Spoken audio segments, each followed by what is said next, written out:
Hello everybody, Lake Station Community Advocate and Educator here, back again with part 2 of school referendums. And, well, you're probably not going to want to pay extra taxes because you're probably already squeezed and pinched for pennies as it is. And we can blame whoever we want, but in reality, that's what's really going on. And it's kind of like just referendums in general are like getting debt, like getting another credit card to pay for the other 3 credit cards that you already had that are also broke. You've already maxed them out. So let's get another one. And I'll get to that as we go along in part 2 of this.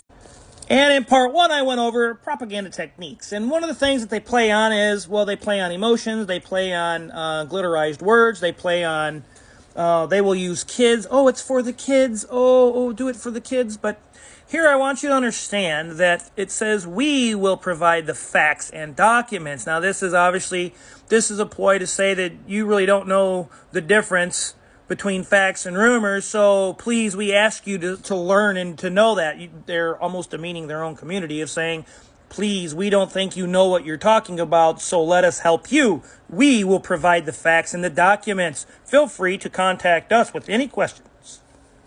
Any questions you got. Now, while the school website does show the Department of Local Government Finance reports, they also went back a little ways.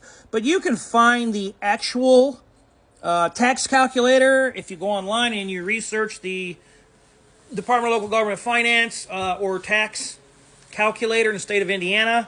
And if it was anything like Lake Station, it was actually different than what Lake Station showed on their school site as to what it was online. And it was much different by $300 or $400. So I want you to think about that. But I hope you came to study hall. Hope you came prepared. Hope you have some listening ears, pencil and paper, and I hope that you all are ready to learn because there's quite a bit here. Now, first I want to address the fact that on the school board, on the school or the school's website, school board meetings only go up to 10/20 of 05. Where are they at? You guys should have, see, these are all hyperlinks. If you don't know what a hyperlink is, you click on it, it takes you to the file. Why did it stop off at 05? Where are all those other minutes? What are you doing with those? How come you can't find them? And as residents, you should be in these school board meetings and you should be contacting whoever's overseeing everything, and you should be asking to see these school board minute meetings because guess what? These are open to the public. You have right to see these. This is a public law, information law. You're allowed to have that. And if you don't know what law it is, it's the Access to Public Record Law. You have right to walk in City Hall. You have right to walk in and call your entities and say, hey, I want this documentation. I want to see it. So I would be asking, quite frankly, for the past year maybe or more, finding out where things started really going haywire. But I'm pretty sure that after we go through some of the State Board of Account audit reports, you're probably going to want to be going back a little bit farther. But I want to start with this because here it shows, these are some of the school board meeting minutes. So the report is issued by the State Board of Accounts, so apparently I'm not a liar, to develop the criteria to examine the extracurricular accounts. Extracurricular accounts is basically money that comes in, concessions, whatever the case is, and trust me, concessions it's quite a bit of money and can disappear very quickly, and you'll see what I mean by this later. So they have to fill out an SA5 form for all of this. It's State Board of Account. It is the ECA, which is the SA5 form. Okay, the school board after the close of each year, that's when they have to do that. Now, in these ECA, things like this, I find it very peculiar that the Athletic Booster Club finances or the funds were not included with this information. It's funny because Lake Station did the same thing and all these other school districts did the same as well. And they do that because they try to hold money back or withhold funds sometimes to say, we don't have it, we really need it. Yeah, but you're sitting on it. And sometimes they withhold it because somebody's walked off with it. Now, who knows what's going on, but I know some of the other documents that I found, it shows exactly that people were walking off with money for trips. They were walking off with concession stand money. This is what was going on in another school district, and it was just astounding what I found.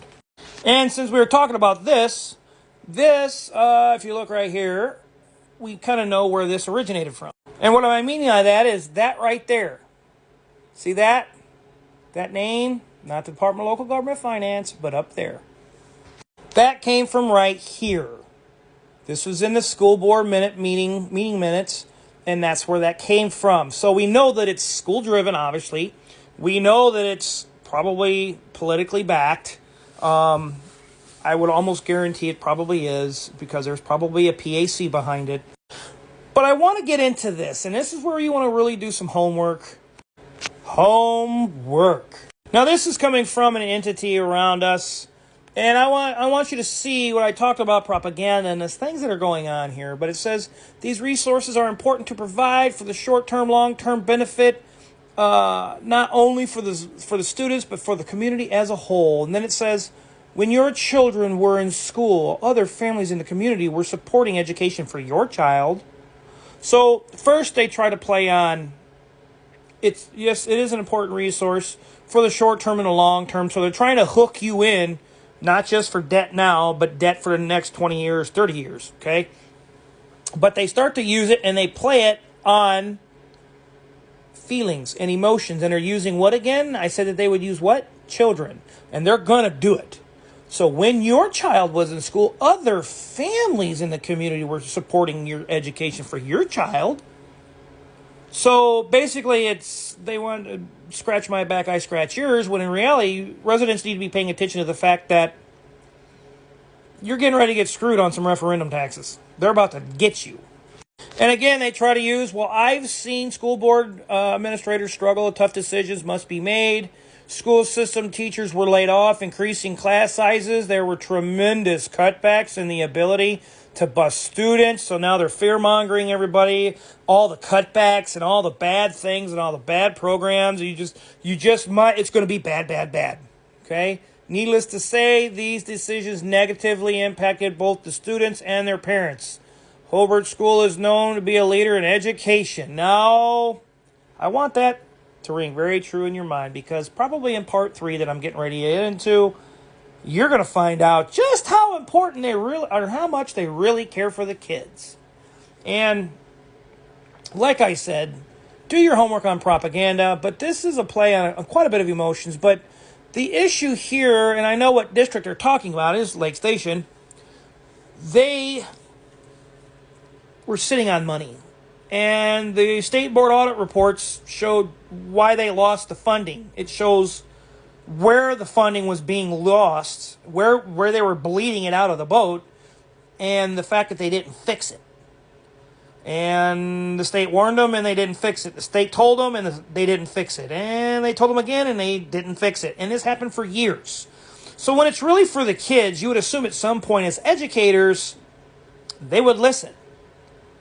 And I'm going to bet, because the facts is that there's no law that says that school board administrators have to have education and finances only in education. I've never seen a rule or a law on that, and if you do, please show it. But I just kind of want to send you home with some things. So right now, you're getting ready to go on a bus ride, okay? I want you to be safe. I want you to use your brain, make good decisions, and I'll see you tomorrow, right? But I want you to think and make good decisions on this. They're going to use the kids. Oh, it's for the kids. What do you mean? Don't you love the kids? And then they try to guilt people into, well, when your kids were going through school, someone else was paying for it, right? It's a constant mechanism to skew and to create a smokescreen to keep people at bay until they get it passed. And trust me, propaganda techniques are not off task for these people. It is something they're well versed in, especially if there's a PAC backing them, and I'm almost guarantee you there probably is. I'm the Lake Station Community Advocate and Educator, which is right here. Find me on Facebook, Lake Station Strong Towns Collective, and Lake Station Strong Local Conversations on Facebook. Stay with me for part 3 of school referendums in Hobart. This one we're going to get really deep into. Have a great bus ride home, and I'll see you next time.